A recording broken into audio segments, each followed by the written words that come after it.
On the last video that I did, I kind of had a bit of laryngitis. I figured I'd go along with it. I figured I'd do a Jordan Matter. When he yells, he gets like, you know, that laryngitis annoying voice. And I figured maybe I could get maybe not a few million views, but maybe a few thousand views. Didn't happen. Oh well, I guess you got to have other people in your videos. Um, oh well. Anyways, with that, we're back to the channel. And the book by Modesitt Jr., The Shadow Sorceress, which is the fourth book to the Spellsong cycle. This book, and we'll get into it in one moment. If you could, as always, like, subscribe, turn on notifications so you know when new videos come on out. Leave a comment down below. I always love hearing from you guys. And spread the word. I appreciate it. Your support means a ton to me. So this book starts about 20 years the uh, after the Spellsong War, where Anna basically ushers in peace, and it's basically 20 years of that, and she's training Sekka, who was just 9 when that book ended. And there's more than one sorceress now in Defalk. There's like 4 of them. But Sekka is probably the most powerful of them, as she is the one that is really kind of, working with Anna. One funny thing that I found in this, because in the beginning of each book, like it gives you all the characters, and I always scan through because I want to see like who's in there and who's not. And I'm looking, I'm looking for Lord Jim Bob, and just because it was like, I wanted to see, okay, now he's an adult, right? But he finds that Lord Jim Bob, the name Jim Bob, is below his station, so he changes his name to Lord Robero. I'm not really sure if that's any better, but Um, but I mean, as a ruler, he's a good guy, and he's honest and he's fair, and that's really all that you can ask. And he has accepted the changes that Anna has brought on, um, and doesn't really have a problem with that. Um, so for a while, I mean, there's nothing really going on. There's a lot of new learning in the book that we see from Sekka's point of view. Anna's taken on some other kinds of spells, not just battle spells, but spells to bring like metals from the earth. She obviously could create coins. So Loisu basically had its own currency. And with that, they also had like these little crystals, and you could do poison spells. And there were these notebooks that Anna kept, very annotated, very detailed, that was kept in a strong room, basically under lock and key. And the only one I think that could get in to it was Sekka. And basically, there's a two-week period in this book that basically steps and makes this become a whole different book and a whole different time. The Liedfer dies in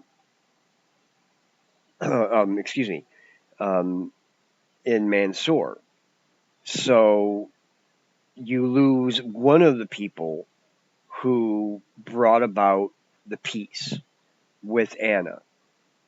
2 weeks later, Anna decides that she wants to try to see her daughter again, possibly send a message. And by doing so, is basically like made herself so weak that she can't do anything else, and she doesn't want to be revived. She doesn't want another life spell, use spell, any of that. So she dies. And now your two biggest powers that forged a peace that lasted 20 years are both gone. Lady Sekka, who already has the one land, and that she earned by title at Flossbend. But then she becomes heir to Loy Su, and she takes over Loy Su with Anna's passing. And we see them do Anna just wanted a simple thing when she died. She didn't want to be like paraded around. She didn't want to be gawked at. Excuse me. It was basically just like, throw me, just cremate me, and that's it. I'm fine. And they do a little bit more for her than that. And there's not a whole lot of people that come through. I think the book says maybe a couple hundred people, mostly women, which isn't really a surprise. I mean, men in Defalk haven't totally changed, even though the 33 are not all men anymore. So now you remove again those two very powerful leaders who forged the peace, and they're gone. All of a sudden, the Stirranese start to stir their ships. Nezaria starts to get a little bit of some stuff going on in there. Handfor, who became Lord High Council for Anna, is basically murdered. And there is sort of this rebellion that starts to begin in Nezaria. And it's all at one man's hand, basically. And that is Belmar. He's a holder of Warland. At first, he wants to kind of look at maybe saying that he is the heir to the prophet of music. But their lineage hasn't been all that good. So maybe not so. He's getting some backing from the other lords in Nezaria, though. And this worries the current Leafer of Mansour. Because his granddaughter is basically on the throne there.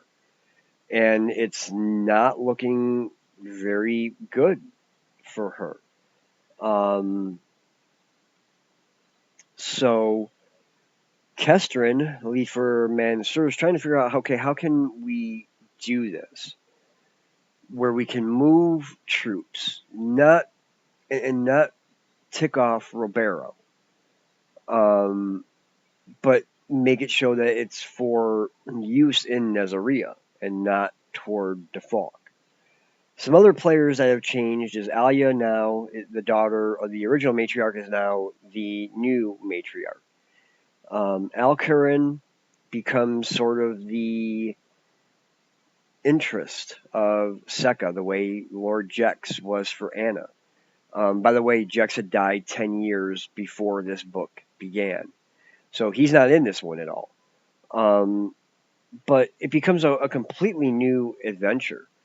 And when Sekka goes off, she takes her apprentice, Racina, on with her. Now, Sekka she's not young. I mean, she's probably about 29. But kind of in mind, I think she's still a little young. She doesn't quite treat Racina very well, I find.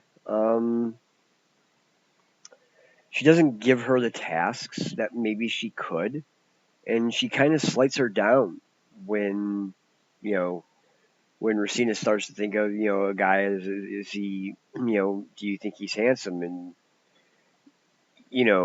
Sucker kind of looks at him like looks at her sort of with the look and the words of, is that all you can really think of? Come on, we've got more going on here. So yeah, there's a whole lot going on.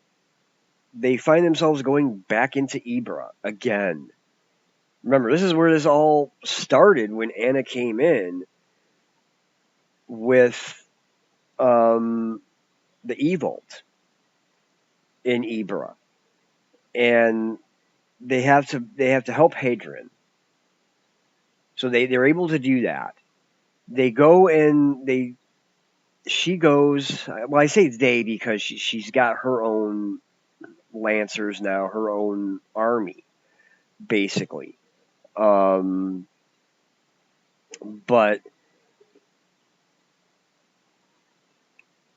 as they're going through, they go to Dolov and Mintar, and they can't accept any terms. So she basically she demolishes the keep. She keeps somebody on to take over to rebuild. That way, hopefully, they don't take it for granted. Now they got to put together the work of rebuilding and repopulating. Then, in a change, they go down to the Freeland, and for of the women, and Alcurin is there. He kind of wants to be in this. He wants to be part of this battle. And the matriarch figures, okay, maybe I can kind of keep it close to the sorceress. Maybe I can keep it close to Sekka. But Varia, my sister, who's second counselor of Olawa, needs help. So you can go, but no sorcery. Because he is a sorcerer. But she says no sorcery. The women of the shadows will have it in for us. So he's down there, they're fighting. Sekka finds herself down there, and she basically takes him. She takes the sea priests out again there. So now all of Ibra, of all of Ibra, is back to being restored. Now it's like, okay, now we need to get to Dumaria because that's the place that's really being held by the Styranese. And they're trying to figure out how to do it, and because they're in the midst of like the beginning of a winter. It's going to be a harsh winter. So how do we get from here to there? And it involves Alcurin creating a stop, believe it or not, in Korra with the matriarch. And before this has all happened now, before going to Encora, when Sekka hears of the shadow, the women of shadows, she gets with Alcurin and a warrior of Olawa, and she scries as many as she can, and the ones that they know the names of, they write down, and this becomes key. Because the first night that she's in Korra, she's going to meet with the matriarch the next day. There are three women of the shadows that try to take her life. One is in a fight, with the sword, but Sekka's able to get a spell off that basically incinerates her, and she calls out another one to get the other ones that are in league with this one for that attack, and there were two more. So when she meets with the matriarch, she has to kind of temper the anger back, sort of like a 29-year-old tween being angry, but yet knowing I've got to still it down a little bit. And she does. But she just says, here's a scroll, here's their names.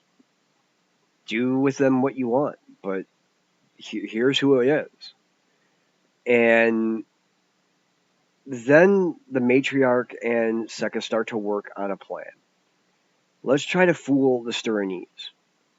Let's let them think that you are taking your whole company on a ship from Ancora to Dumar, and then work some kind of sorcery spell that will take out these ships. But if you can spare, 6, 7 ships, we could use those because we've lost a lot of ships. Our trading is now really bad, and they've kind of screwed us over a lot. So we could use some of their ships. So Sekka's like, well, I'll see what I can do spell wise, and this all gets kind of into the woodwork. And meanwhile, there's sort of this little play between Alcaran and Sekka. Are they going to get together? Are they not? Is Sekka going to trust him? Is she not? Is he going to really open up to her or not? Or is he going to still kind of hold back? So she kind of works this new spell. And she finds that she could do it with a lutar. It was a very miniature kind of spell, though. So they decided to press ahead with the plan and hope that it works. So they basically load the players, her players, Racina, Alcaran, and a company of Lancers. So there's really not going to be, there's not much on this ship. But the point is to make it look like they're putting everybody on this ship. So the Styranese will then throw all their ships at this battle, at this one ship battle. So as they go, the first thing that the Styranese try is they try with their drums, and they call forth a big wave, and where they're at, it's a lot of shallows. So there's no way that like anything can get flooded. Once they get outside of those shallows, then a second wave comes. And Sekka's thinking, what can they do here? They've already done one sea spell. Now they're doing another. What are they going to have left? The second wave doesn't really do anything to them either. But they find that they're still being gained on. Now the Styranese are using wind spells. And Sekka's just like, what? How many do they have, or what can they call? So she does her first spell, which basically incinerates the people on 6 or 7 ships. So it keeps those ships intact but unmanned. So it's basically almost like they're being dragged in chains. She needs a bit of a break from that one. Racina, who she was just going to have sit there, she says, okay, go ahead and do the fire spell before I do the big storm spell that is going to be required. I'm going to have to do this. So Racina gets out her spell, and she gets weak because she's not strong yet. She's an apprentice. She's young, and she's going to be strong, but she's an apprentice yet. And now Sekka realizes it's on me. Now it's my turn. I have to do this whole thing, and I need to do this big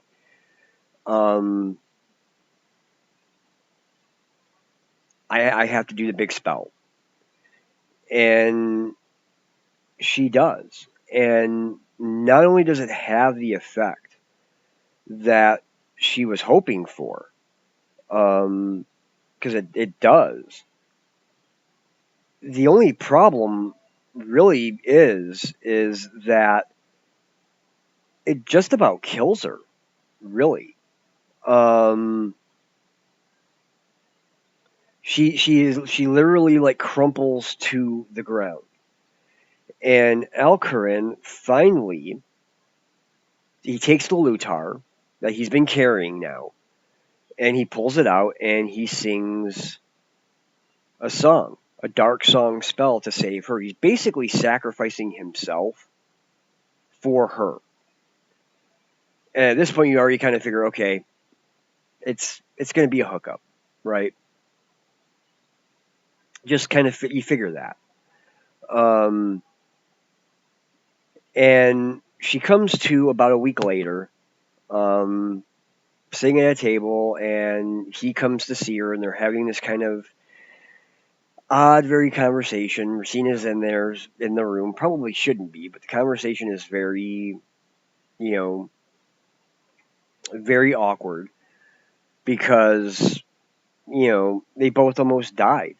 One died trying to win that battle to save everybody, and one almost died trying to save the one that was winning the battle.